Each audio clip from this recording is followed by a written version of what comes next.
everyone. Thank you so much for coming, joining us on this panel in beautiful Sugar Falls. My name is Chidam Slankard. I define myself as a filmmaker and educator.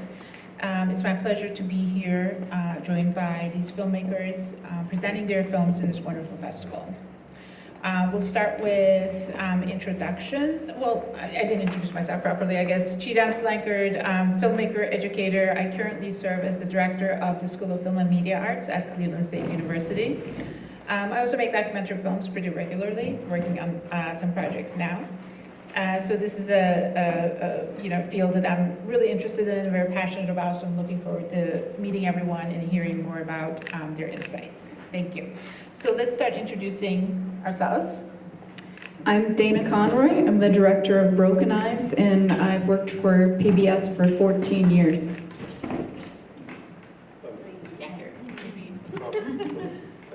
I'm Adam, I'm director of The Animal Thing.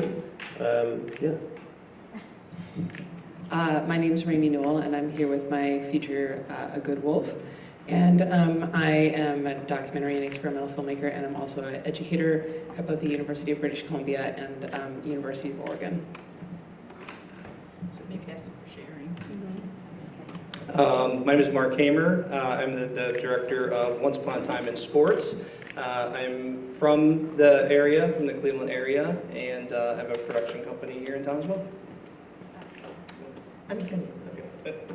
My name is Caroline. Is it on? Is it working? Yep. Okay. And my film is Witness to Revolution, and it is about a person who is here from locally. I'm also a local filmmaker with Hemlock Films.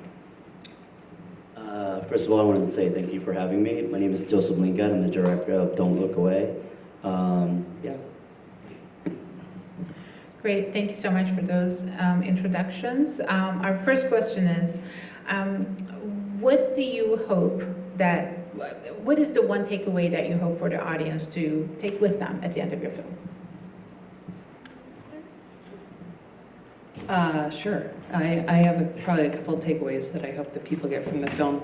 It's a pretty complicated film, and it's a complicated story, and I really hope that people maybe feel a bit challenged by it, and that they take away maybe a little bit more complicated understanding of our relationship to the non-human world.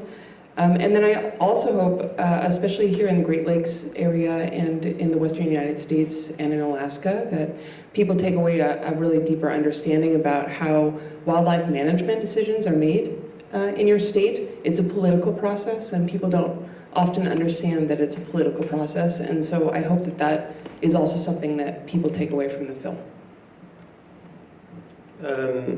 My film's about my father, so what I hope that people take away from the film is they get a sense of who my father is. He's an animal rights theologian from the UK who taught at Oxford, and he was a progressive sort of thinker in a time that where people perhaps weren't thinking so progressively about animals, and so I think that's hopefully what people take. My film is an investigation into the LASIK eye surgery industry.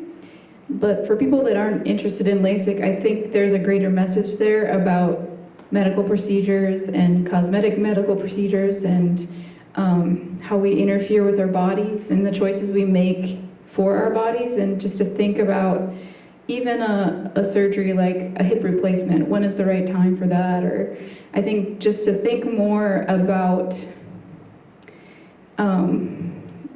messing with our internal structures, what that does and the greater consequences of it, and to be very careful in making these choices. But also there is a greater message here of advocacy for patients, and patients being able to band together even if they don't have the resources or the voice that big business has. They can still help each other and create pathways for knowledge and understanding.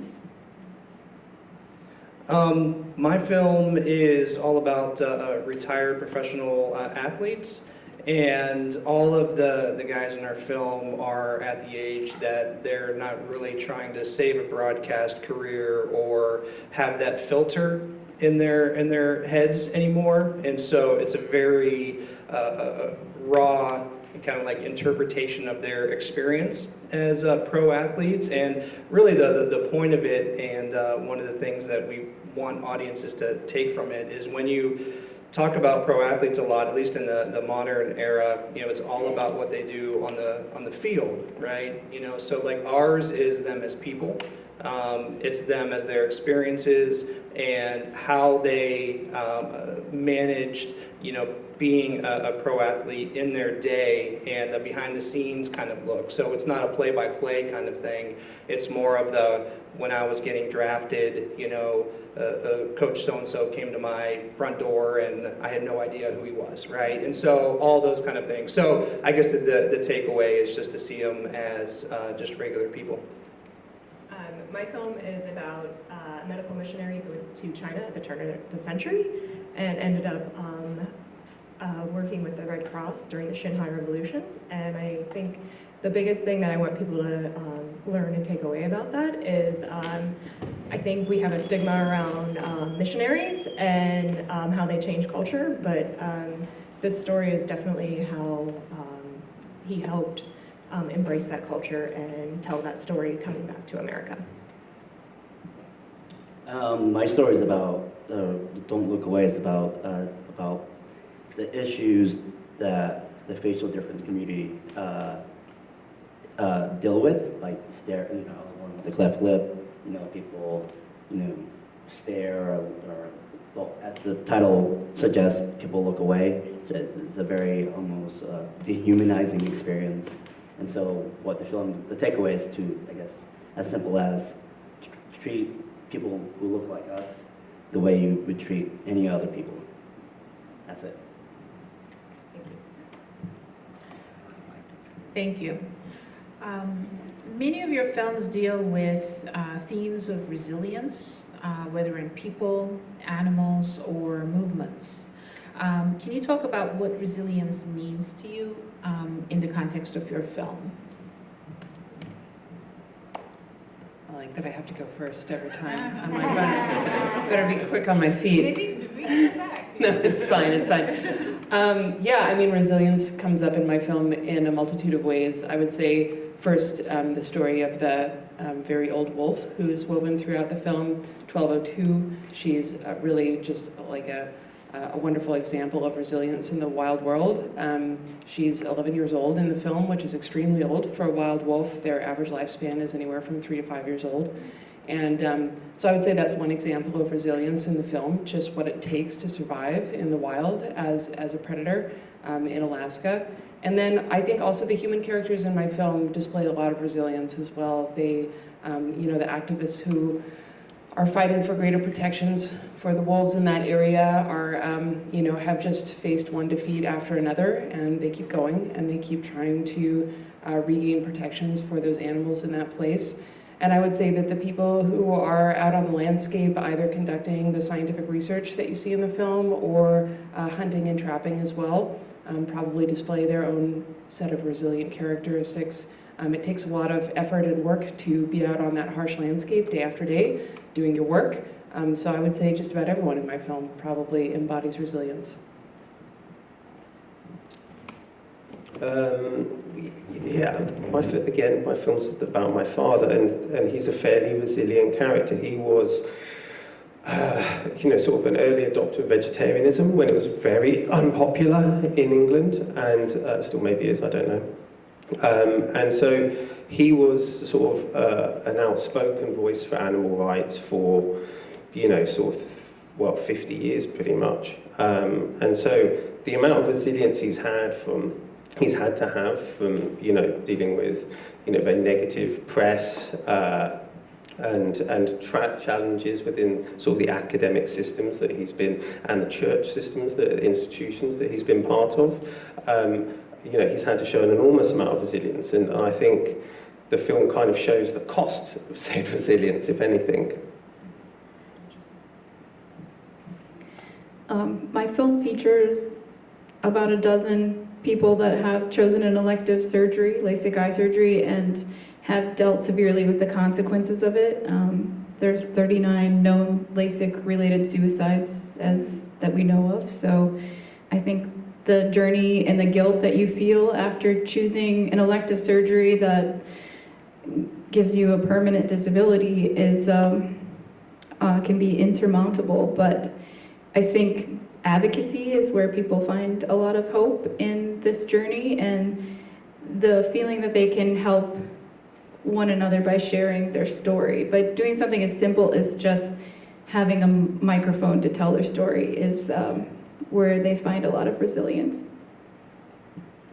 Yeah, I think how resilience works in our film, I would say, is how our athletes got to the professional level and what they had to overcome to get there. As an example, one guy was always the smallest on the team, right? And so, like, how did he overcome, being a little guy, right, and making it to the NFL?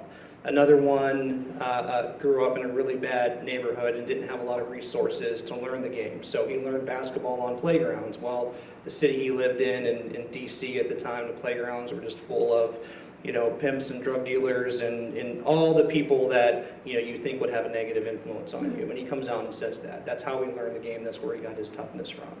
And then other guys, kind of talk a little bit about once they're in the NFL, like how do they stay there, right? Like one guy talks about, getting cut by the New England Patriots and then, driving back home and talking to his dad on the phone when everyone only knew you as a football player. And it's like, well, now what? What do I do with my life? Who am I if not this, right? Like I have to reinvent myself. And what does that mean? Do I stay in the league or do I, continue on? So, when we talk about resilience, I think that's the level of resilience in our film. Now I have two options. The first part of the question was about resilience means to us, and I think as documentary filmmakers, we're all pretty resilient. The battles we had to go through to make these movies. And then my film, my character, I call him my character, he's a real guy from history. But he was one of the most resilient people I've ever learned about. He had to, I don't want to get into it, but like the travel to get to China in 1909 took them like 3 months to get there, and he took his wife and young baby, and then just having to help, like his whole goal was to help the Chinese people and give them medical treatment. And then this revolution breaks out, and they are fleeing to Shanghai. And he decides the majority of the medical missionaries all left because 10 years earlier there was a Boxer Rebellion and they just kind of wholesale murdered everybody. So like the churches would be like, you guys have to go home. And then this guy was like, nope, I'm gonna stay and I'm gonna help the Chinese people with this revolution and heal people on the battlefield. So resilience is manifested in through my main character, Corey. No matter what life kind of gives him, he's not bitter, or at least not too bitter. So, Perfect. Each of your films deal with complex, sometimes deeply personal, sometimes controversial subjects. How do you approach balancing storytelling with educating or challenging your audience's perspectives? I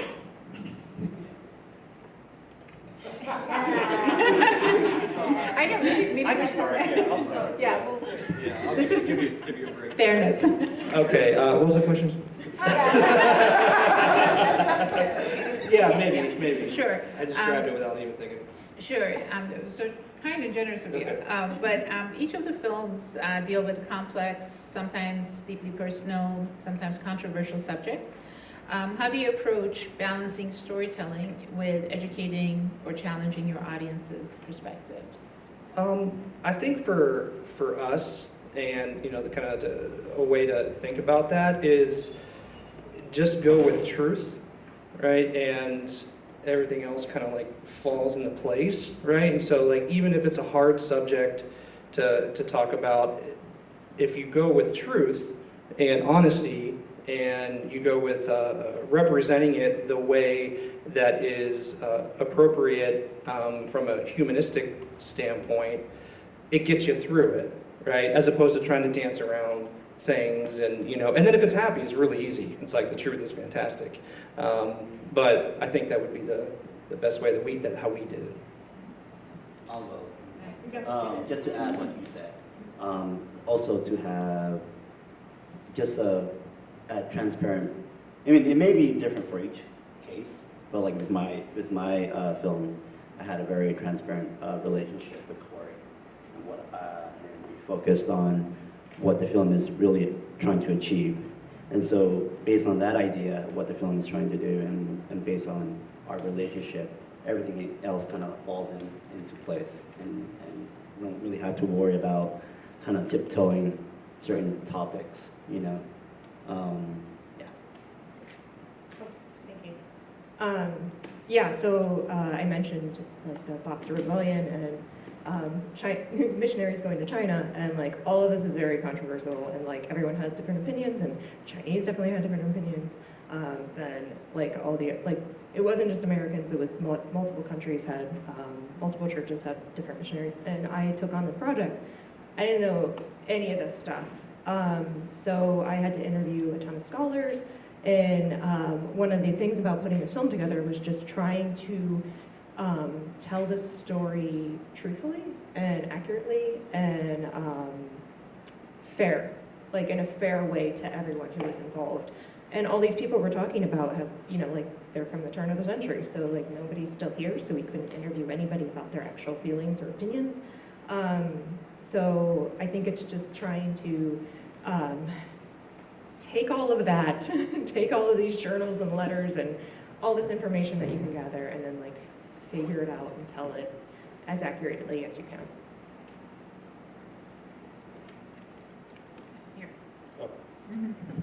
I'm jumping in.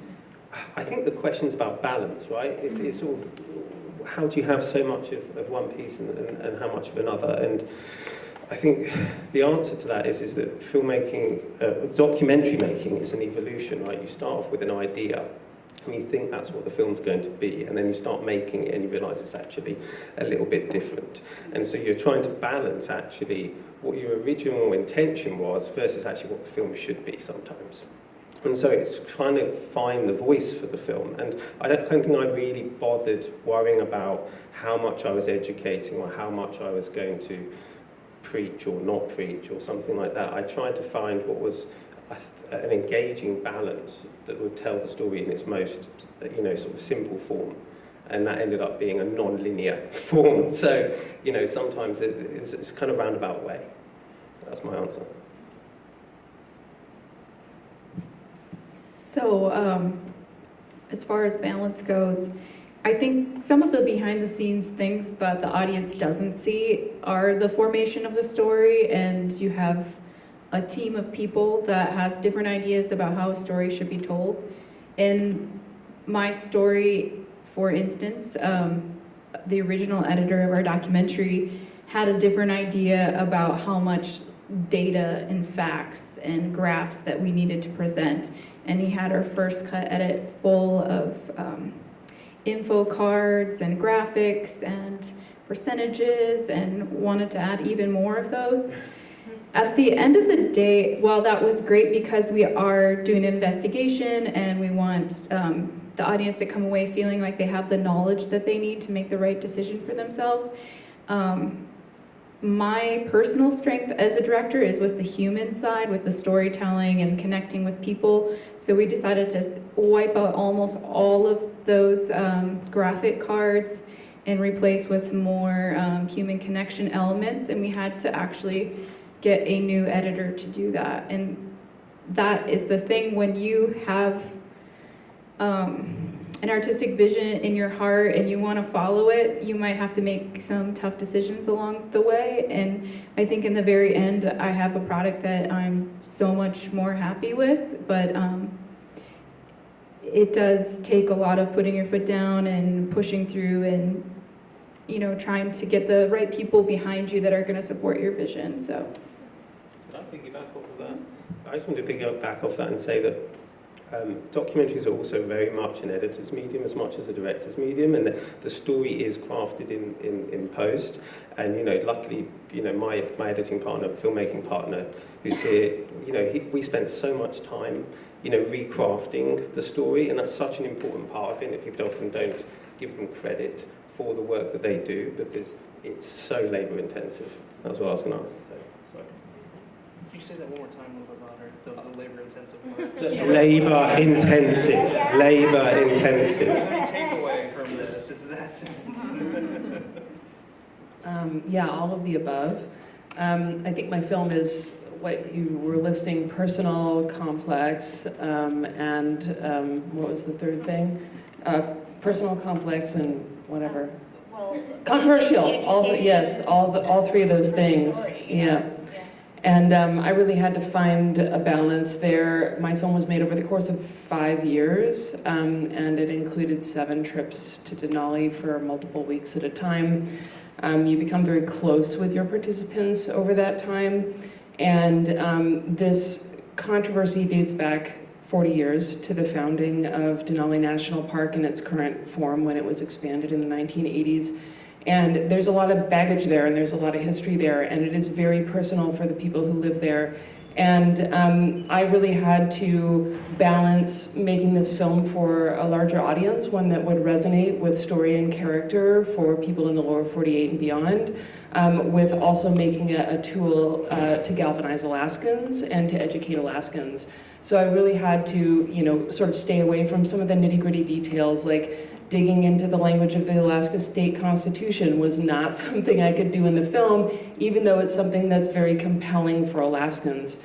So I had to do a lot of balancing between education and story for an issue that is very controversial, especially in Alaska, but also in the lower 48, and that is very complex and that is very personal for the people that are involved in it. I actually just screened it for the first time for the Denali community, and all of my subjects were there at the screening, and it went really well, which was the biggest compliment I could receive, and tells me that I did a good job of balancing those things. They had seen their own footage before, but they hadn't seen the whole film, and it was nice. It was packed, and so I think as a filmmaker, I'm always trying to strike that balance, between character and story and education in the nonfiction space. And I just want to say, like, when you have the opportunity as a filmmaker to show your film to your subjects, and when they actually like it and appreciate it, you're like, oh God, I did it. So it's great that people can accomplish that and be able to tell stories and have them love them. Such thoughtful answers. I mean, I'm sure that our audience is appreciating it too, and I am certainly appreciating it. And it leads me to my next thing, because we were, talking about story of the people whose stories we depict in these films. And documentaries often require building trust with your subjects. Can you share how you built that trust and navigated the ethical responsibilities that come with telling someone else's story? Before we take turns answering this question, I'd like to share that we have 2 subjects from 2 films in the audience. This question is certainly open to you as well. All we would have to do is hand a microphone. So please feel free to chime in, speak up. We would love to hear from you. So I think maybe change the format, and whoever wants to go first, we'll kind of go with that. Sure. Okay. So the question is about my relationship with my subject. Building trust, Yeah, how does it work, and how do you, navigate the responsibilities of telling someone else's story? Yeah, so our relationship was pretty easy because obviously we both have a facial difference, and it wasn't like a parachute type of storytelling or a TMZ where, I'm here to tell your story, which is fine in itself, but it's hard to build a relationship and not be suspicious of the producer or filmmaker, but because all the questions I asked to Corey were questions I asked myself. And so, we spoke for 2 hours in our initial meeting, just talking about everything but our facial difference. And so that right there is created trust. And I think Corey could speak more about that, but I could have have Corey run around naked if he wanted to. We just had that trust, you know. He knows like there's a purpose behind each scene. So even times there were uncomfortable moments where he didn't want to, he gave like a blind he gave me like blind faith. Most of that. Yeah. Most of that. Actually, like another big part of that is trust, where if there's something he wanted me to do, he knew he could tell me, and I'd be like, all right, let's do it. And if same on my end, where I knew, Joseph, all right, this thing I don't know about this, or can we maybe not have that? And he would listen and be like, all right, yeah, that makes sense. And there was literally only like one thing that was like, please. And he did not make me feel like I was gonna kill the documentary or anything like that. And that trust, that went a long way. So that's. Okay. Paula, would you like the mic? Would you like to? John? I mean, that'd be great. Thank you. Okay, so I had my LASIK surgery 24 years ago. So I was about 20 years into my journey as a victim of LASIK when Dana had her surgery. And at that time, I was already a patient advocate. I was running a website. I was running a patient support group. And so Dana found me after she had a bad outcome from LASIK. And I helped her as much as I could with all the knowledge I had gained over 20 years of researching, looking for a solution to my own complications.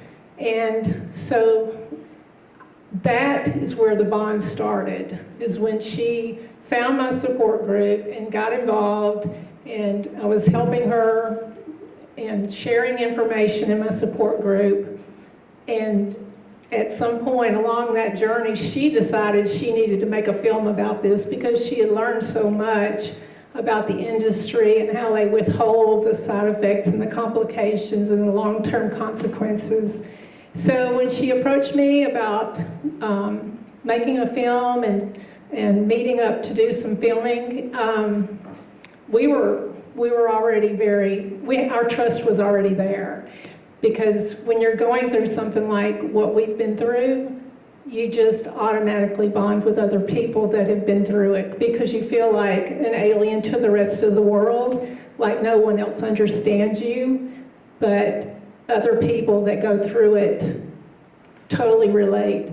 So I completely trusted Dana, and when we started filming, she just let me be me and let it rip.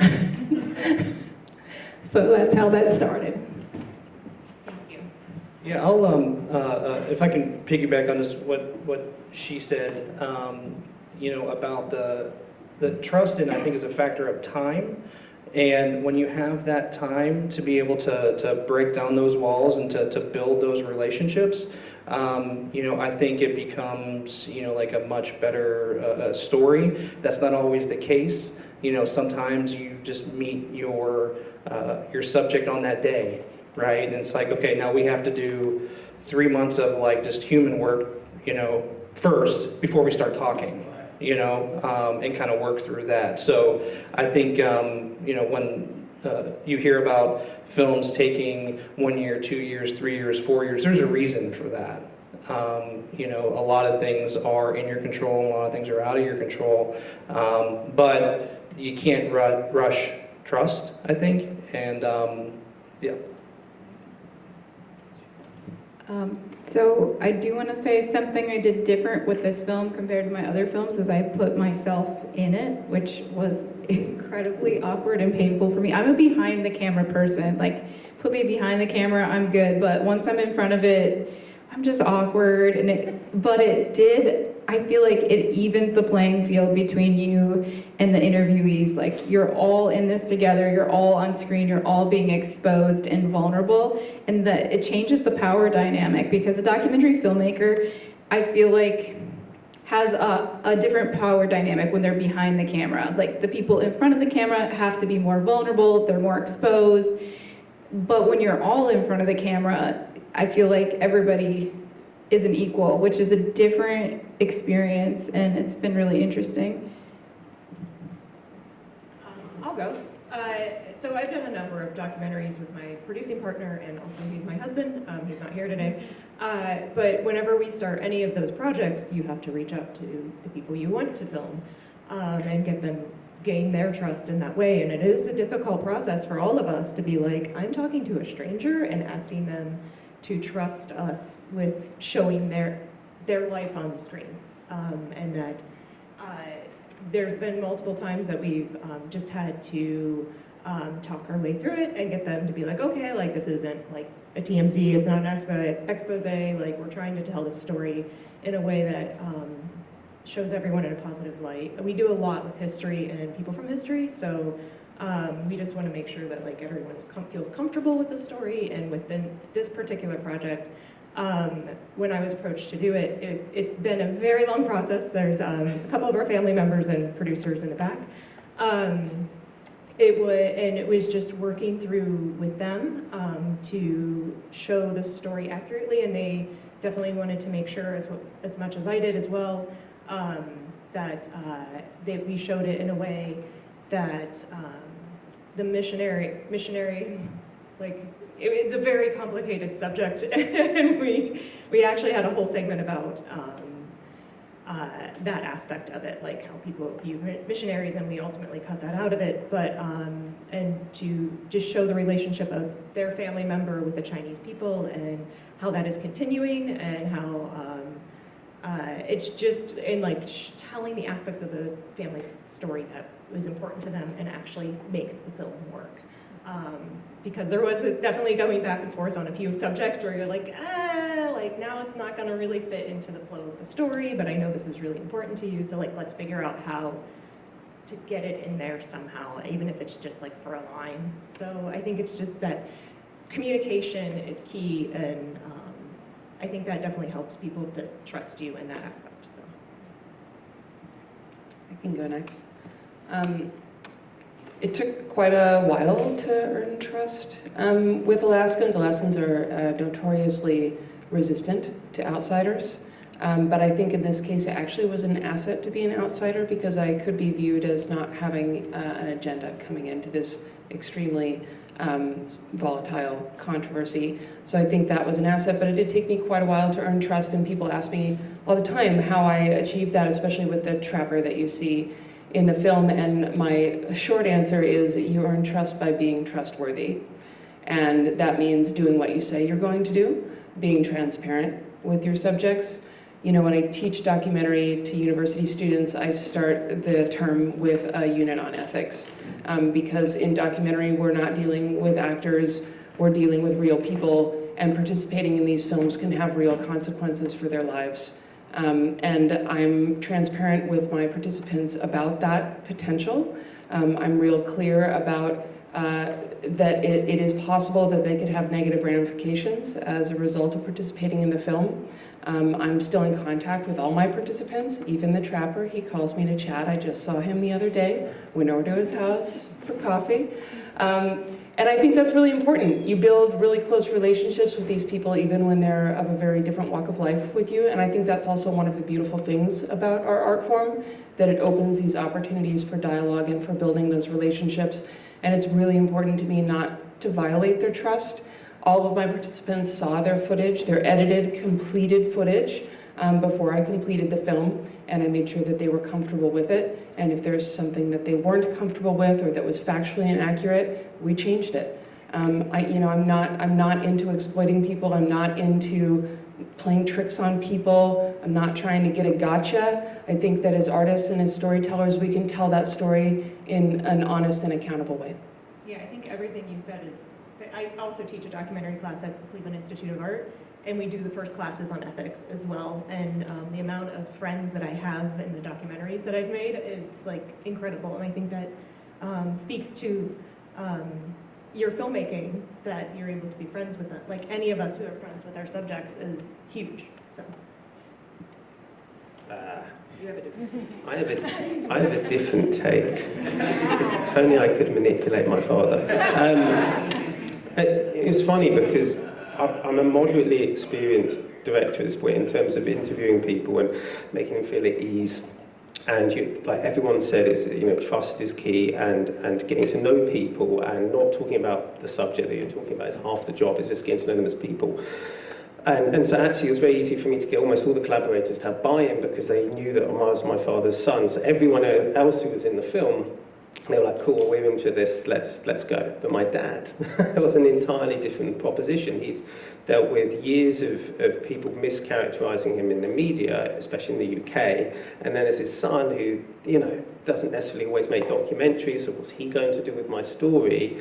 And my dad's doesn't like opening up about his childhood, and that's part of the core of who he is. The part of what makes him the person he is and why he does the things he does is because he had a very tough childhood. And even as his son, I didn't know all of the depths of that, and I still don't. He won't talk a great deal about it, and so part of my process was getting my dad to trust me to open up. And so we started off, I mentioned this before because we just had a screening, and we started off with formal interviews, and I had to scrap those and take it to the garden, which is his safe space. And he sat by the pond, and I sat with him for hours. And I kept doing this again and again and again until he forgot that I'm holding a camera. And then then you start to see the father-son dynamic of what we're really like. And that banter, you could call it, or that conversation forms part of the spine of the film. And so it was actually really, really hard to get my father to trust me, which was kind of humbling, to be honest. Interesting.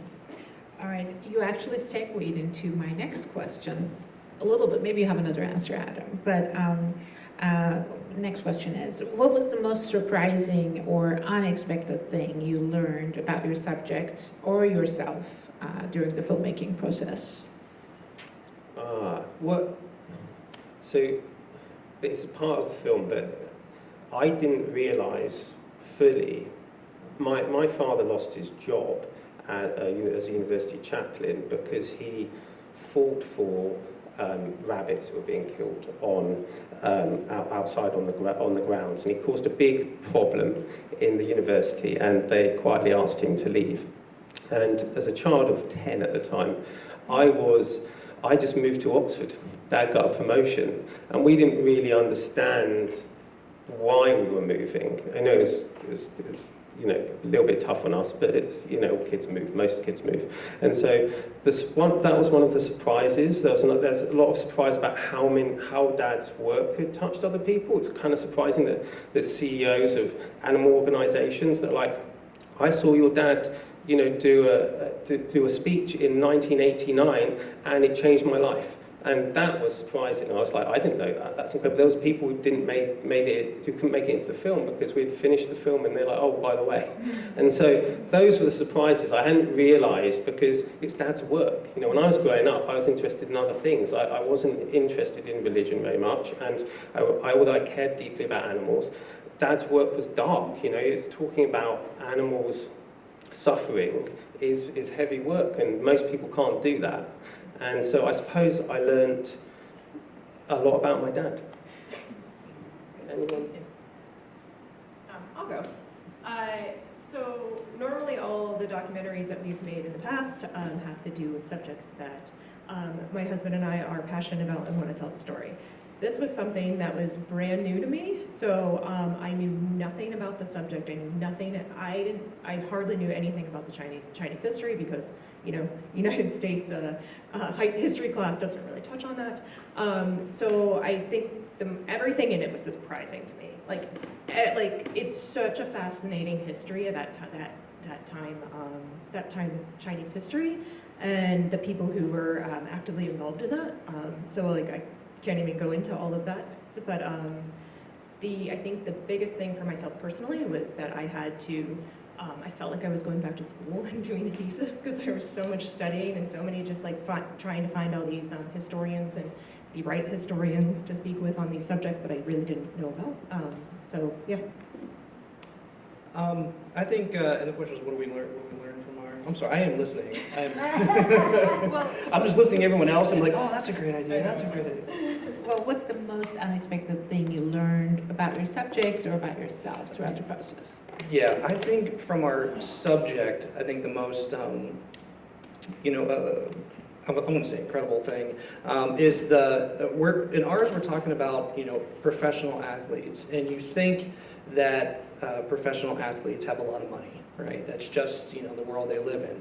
Our story has, like athletes from the 60s and 70s where they didn't have that money. So you have to look at it, think about it differently and think about it from a perspective of, okay, these guys, they play, but then in the summer they have to have a job, outside of that to support, like life, right? And no one really cared about, if they got hurt or not, and they played through hurt. So for me, the biggest, kind of like surprise was to switch gears in your head when you're talking about it, because you just always think that, like, it's just glamorous, right? But then you're like, okay, but now they have to, sacrifice years on their life later, for all the trauma that they're experiencing now. We're talking about 60s and 70s. And now we're starting to see all that trauma surfacing and what that means for a lot of these guys. And so, yeah, that's what I think. Any other answers? So the question is about what surprised. What's the most surprising thing you learned about your subject or yourself? One thing that I wasn't expecting is every time I would go in and interview a LASIK victim, it would take me like 1 week to 2 weeks to like recover. It was just like all the life had been sucked out of me. Like it like impacted me in a way that I wasn't expecting. Like I would just be totally wiped out and exhausted and in bed for like 1 to 2 weeks. And I realized that while making the film was therapeutic, it was also reliving some trauma through other people. So I had to find a way to kind of balance that with my home life and find some separation. And I don't know how I feel about it. That's the labor, right? Yeah. Part of the labor Yeah. of telling the story, the labor of the storyteller, I think. Yeah, what kind of surprised me throughout this process is how Corey was able to see a lot of things that he would see things, half glass full, and I would see things the opposite. And I would internalize it and go back and review the footage and this is also a personal film as well, so I'm like, wow, I never thought about it, or why am I so cranky? Like, why did I think about that? And so that, it kind of like helped me go through my process of dealing with my facial difference as well. I've gone from first to last now. I like it. It's good. It gives me more time to think. I learned a lot of really surprising things. I am originally from the Pacific Northwest, but had never been to Alaska before, so I learned a lot of things about Alaska. One of my participants in the film, she's just this amazing font of knowledge about the landscape and the animals there. She's lived there for over 40 years, and she has a background in biology, and she's a naturalist and birding guide. So just through her knowledge, I learned lots of surprising things about the flora and fauna of Alaska. I think anytime you spend that much time with other humans, you learn surprising things about them. I was surprised and humbled by just the incredible openness and generosity and compassion of the people that I got to know in that small community up there. I think that was surprising in a really pleasant way for me. And I was also surprised, I guess, sort of coming full circle by my own resilience as a filmmaker. This was a very difficult film to make. Like I said, it took me 5 years. It's a completely independent film, so I'm director and producer, which means I did all the fundraising myself, which was very difficult. COVID happened in the middle of it. I was actually on location in Alaska when COVID lockdown started. So there was an added element of chaos, plus about a 1.5 year delay in field production. So I think I surprised myself with my own tenacity and resilience as well. Thank you very much, everyone. We have some time. I'd like to open it to Q&A from the audience, if possible. Okay, so maybe I'll.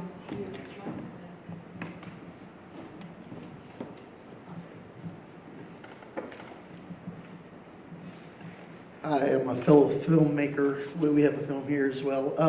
So the things that I think that documentary makers fell at is structure storytelling. They often fall into the trap of just being news journalists. You know, they fall in the trap of just reporting the facts and in a linear fashion. But we all know that the best documentaries have same things as narrative. They have a beginning, a middle, and an end. They have antagonists, protagonists. They have conflict, resolution, all is lost moment, all those sort of things. How did you go about structuring your documentary? For all of us? Anybody that wants to pipe up. We used a 3-act structure. We use the sequence method. You know, when 8 sequences? yeah, 8 sequences, and so that was kind of our North Star. But we moved things around a lot in that process in order to find those sequences. So as I said, it was non-chronological. So that was a big part of the journey, was trying to find ways of balancing positive and negative. Like in our case, we have some heavy stuff going on and some very sad moments, and we also have some quite euphoric or happy moments, and trying to kind of get the balance as one's kind of trying to reveal things, even if it's not totally chronological. In terms of what happened in real life, it's more helpful to us to be able to kind of take people on that journey. So that's how we did it. I used the chaos method, which I just invented now. We had no really idea what we were doing. But I think in the end we did try to create a balance of facts, investigation, personal stories, and just fun, unexpected moments. I think for us, so we have 3 different athletes in ours, and they're at different sports, different times, and I think what we used are common threads between their careers, right? So like, and then how do those puzzle pieces align?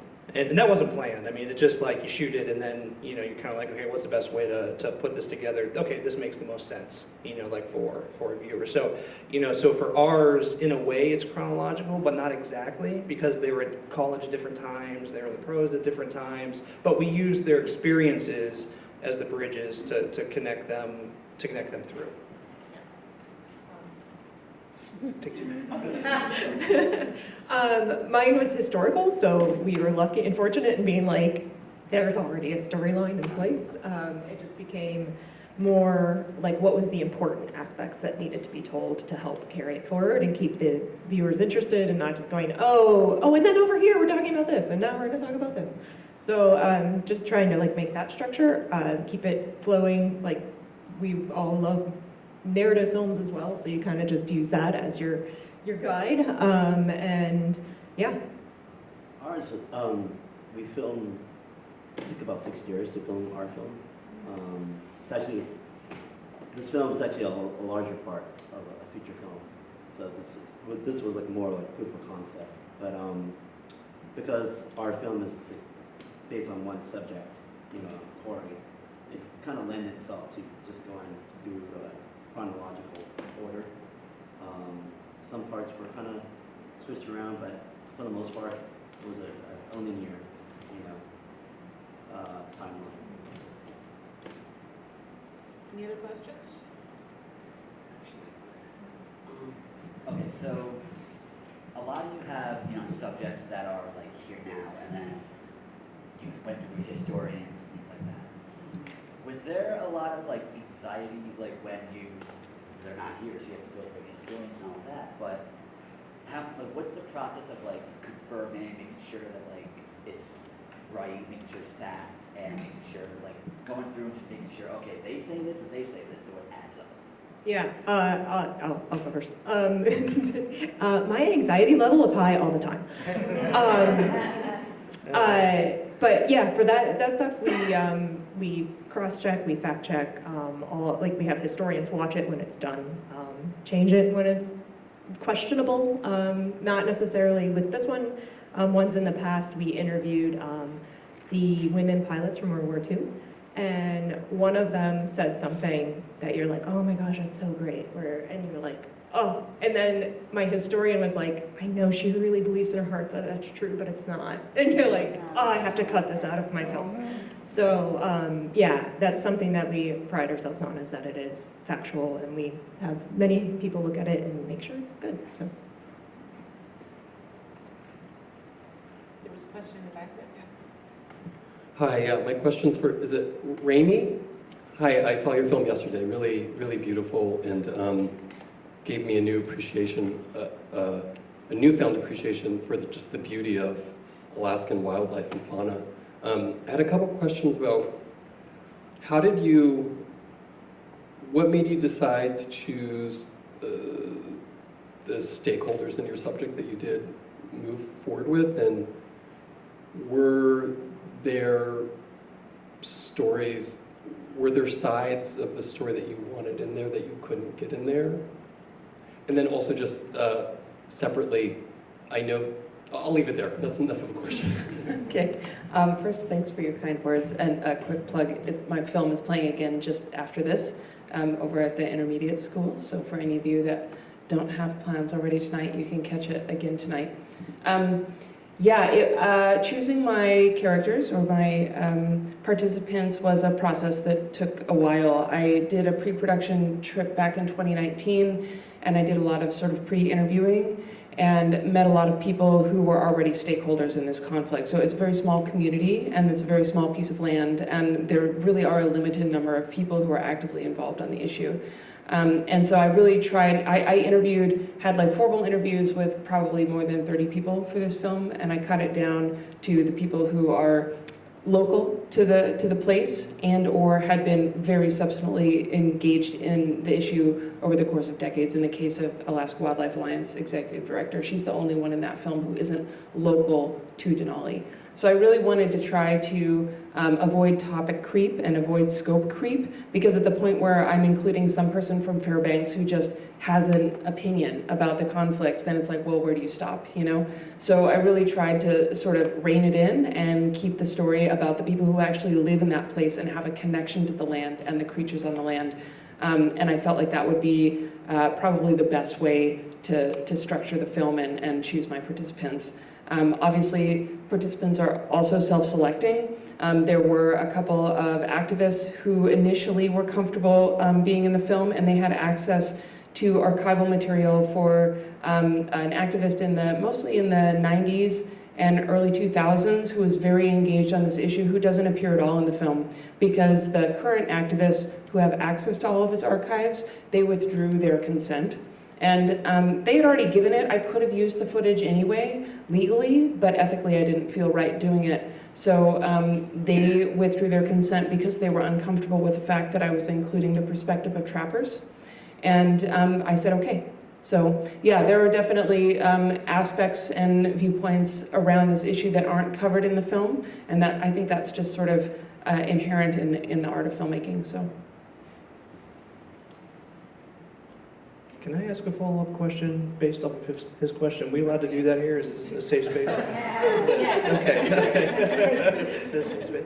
And it's on and this is for everyone, like when you're talking about selecting subjects for a particular project, and sometimes when those projects can take multiple years, how do you navigate or handle when maybe one of those key subjects either backs out, something happens, they pass away, they have a change of heart, when you've already invested a lot of storytelling in them?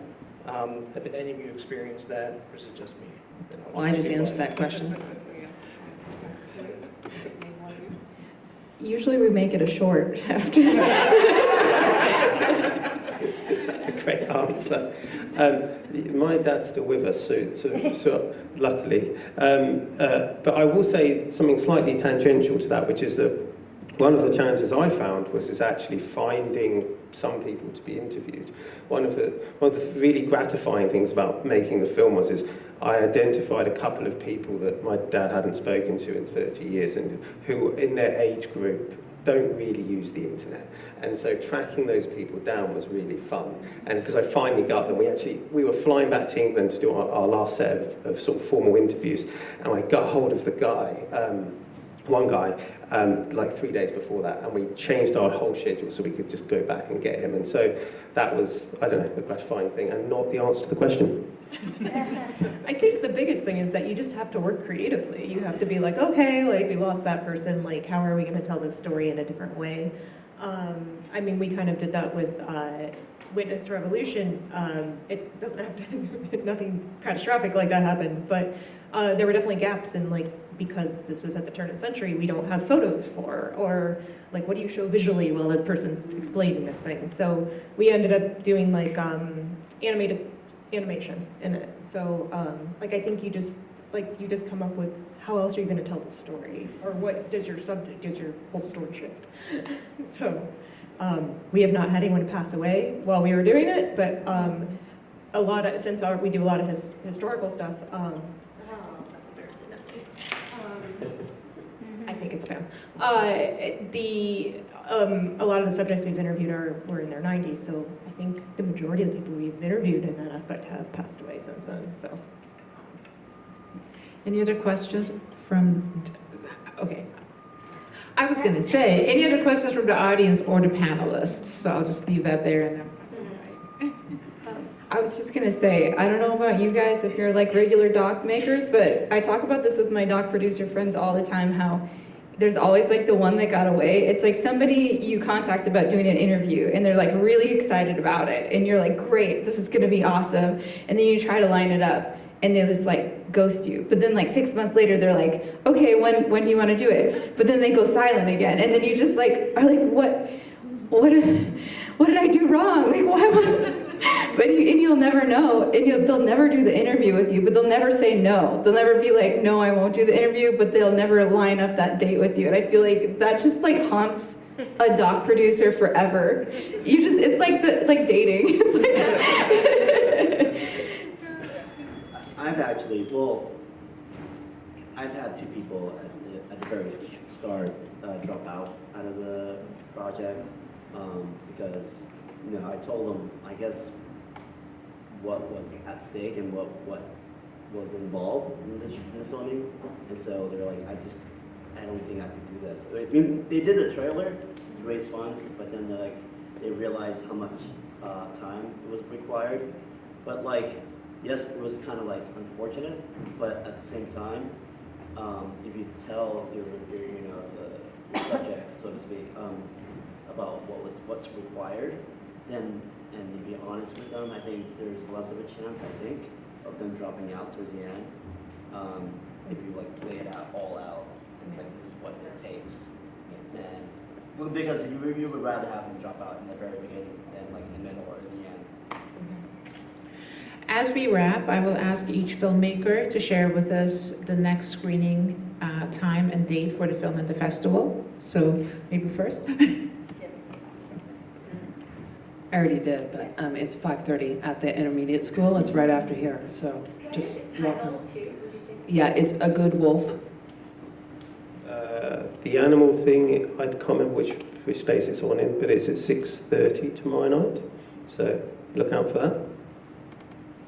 My film is called Broken Eyes. It's a LASIK investigative film, and it plays tomorrow at 11 a.m. at the Federated Church. So come out with me, and we'll have some mimosas afterwards. Mine again is Once Upon a Time in Sports. It's at 5:15 on the 5th, which is Saturday, right? The 5th is Saturday, yeah. And all of our athletes are going to be there. They're all still with us. So they're going to be for like a panel afterwards so we can ask them a whole bunch of questions.